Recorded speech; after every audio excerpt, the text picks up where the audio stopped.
Mula sa himpapawid, matatanaw ang kulay berdeng mga palayan. Lugar na binabalikan ng mga tao. Isinasanlan nila ang kanilang kinabukasan, kapalit ng kakarampot na pera at kaginhawaan.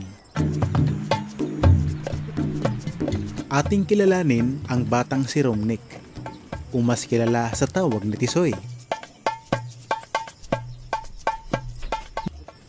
Sabado ng umaga ay maaliwalas ang panahon. Si Romnek ay nagpainit muna ng tubig sa kanilang saingan.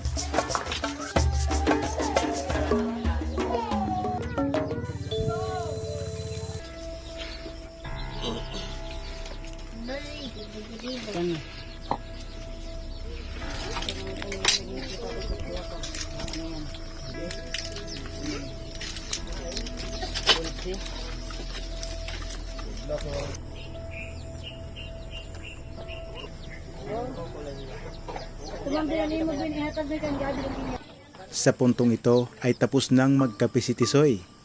Binitbit ang 2 galon at umigib ng tubig.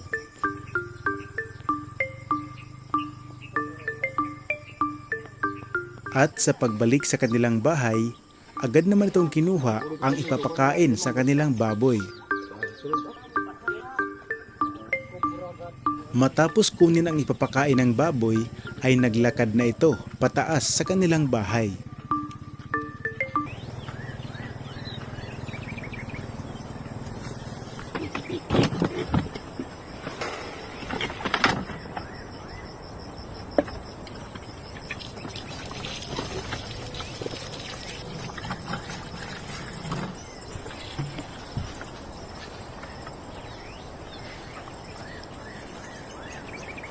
Matapos pakainin ng kanilang baboy, nagtungo naman ito sa ikalawang pwesto.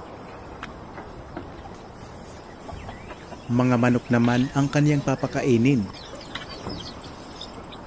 Butil ng hilaw na mais ang kanyang ipapakain. Mano-mano niyang kinamay at kinuha ang ilang butil.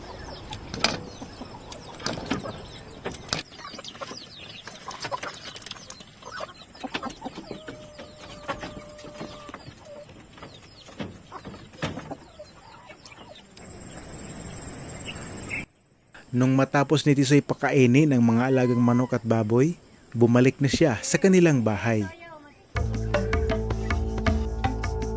Oras na para magagahan dahil ayon sa kanya, may lugar silang pupuntahan kung saan doon sila ay may pagkakakitaan. At ang kanyang ulam ay pansit na nakasabit sa loob ng plastik. At ang kanyang makasama sa trabaho, ang kanyang kuya, at magpapasuhol sila sa pagtatapas ng damo sa palayan.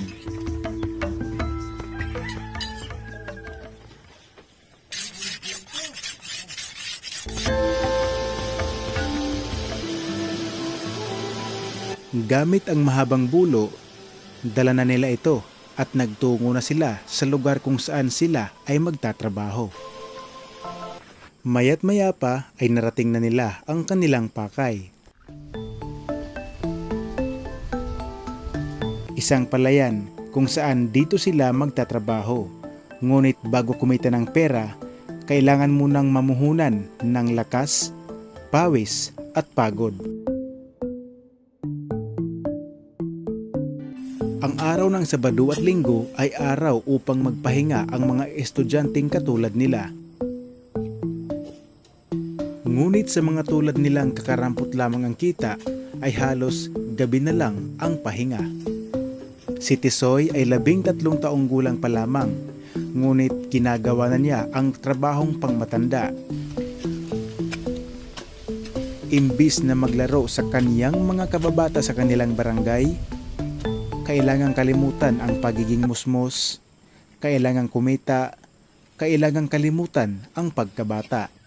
Dili ka ba na ending ang kabataan nga nag-uugyag dito samtang adi ka nagpapasuhol? Dili. Bali, kung Sabado nga Domingo, anong karag mo? Nagpapasuhol kung nag-uuyag ka baryo? Nagpapasol. Papasuhol. Kaya no nagpapasuhol ang karag mo? para kuan. Para may kwarta. Di mo man ginagamit ang kwarta. Kuan. Ang ibang papalit. Papalitan Bugas. Ang ibang kato. Kuan kag-anak. kag anak. Pira ka tuig hitisoy tigang nahibaro ya pagpasuhol. Kaya katuig, Oo. mga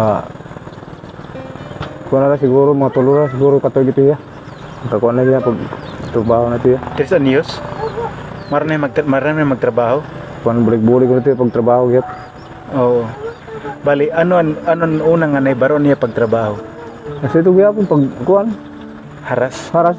Nagkinamaw nga ito yan ito tabo. Dire-diretso na ito nga dahil pag kaniya, pag yan ang 13 anyos na iya. Kaya bakas sa mga galaw ni Tisoy, nabihasa na siya sa ganitong klaseng trabaho. Haus ka adlaw, pira man ang suhol iyo? 300. 300. Pira man mo ginhatag, mo tatay? Kuan. Shin. Ani ba ginapalit bugas? Makuri ba magpasuhol pag haras diri? Kaya no? Kaya makura kamot.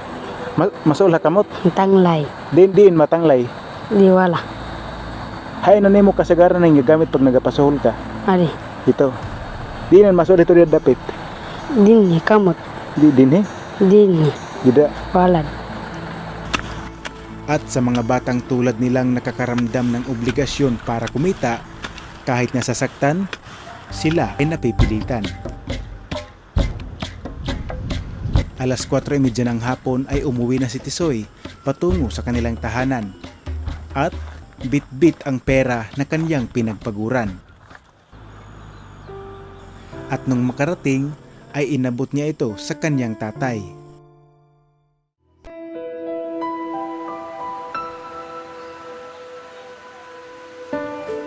Pagsapit ng gabi, sa wakas, sila ay makapagpapahinga na.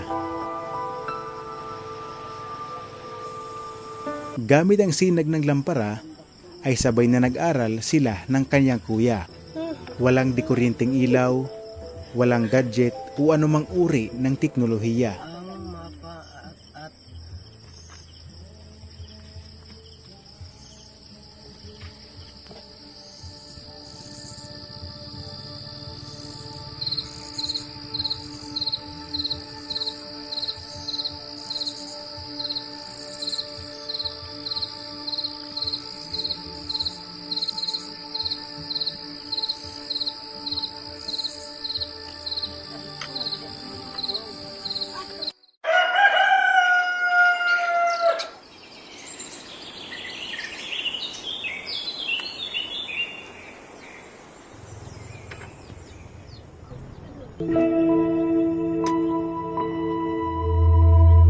Lunes ng umaga ay naghanda naman si Tisoy, hindi para pumunta sa palayan, kundi para naman pumunta sa paaralan.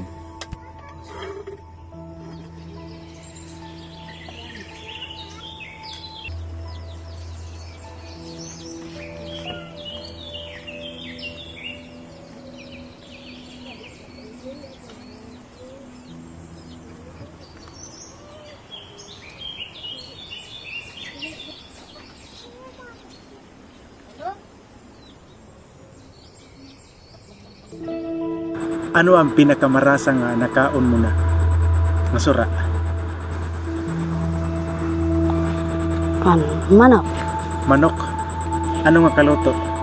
Adobo. Adobo. So pinakamarasang nakaon mo? Ano ni mo pinaka pangarap nga makaon nga marasa nga sura? Labot ng adobo. Chestogo.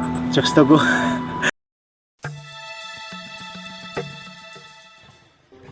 Lunes hanggang Biyernes ay malaya silang matututo sa loob ng paaralan. At sa wakas, wala sila sa mainit na trabaho o sa gitna ng palayan.